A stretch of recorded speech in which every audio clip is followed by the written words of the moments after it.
By the summer of 1981, the Russians were still trying to gauge how seriously do we take Reagan, and that's when something happened that gave them a very good idea.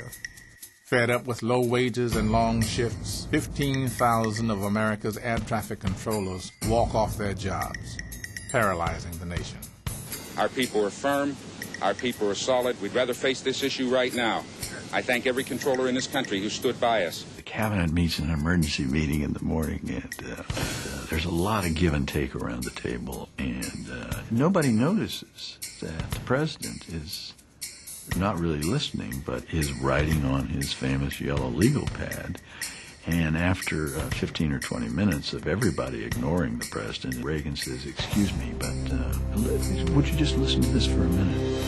This morning at 7 a.m., the union representing those who man America's air traffic control facilities called a strike. 15 minutes later, he was in the Rose Garden reading his yellow pad. That became the policy. They are in violation of the law, and if they do not report for work within 48 hours, they have forfeited their jobs and will be terminated.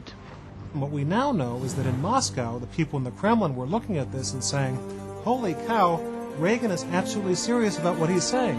If he did this to the air traffic controllers, he'll do that to us.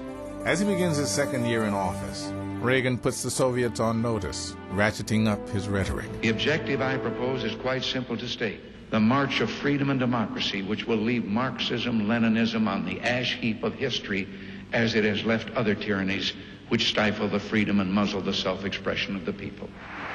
It was a very tense period. There's still a lot of things that historians need to find out about this, as to how much the Soviets believed Reagan. And I think they were almost in some ways afraid of him. Reagan hopes his tough talk will force the Soviets to negotiate a reduction in nuclear arms. But his risky strategy has another effect on the public. On June 13, 1982, over 2 million people show up for an anti-nuclear demonstration in Central Park. I am ordering your arrest at this time for disorderly conduct.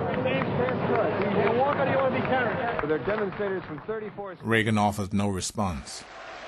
Instead, he continues to challenge the very legitimacy of the Soviet Union. Let us be aware that while they preach the supremacy of the state, declare its omnipotence over individual man, and predict its eventual domination of all peoples on the earth, they are the focus of evil in the modern world.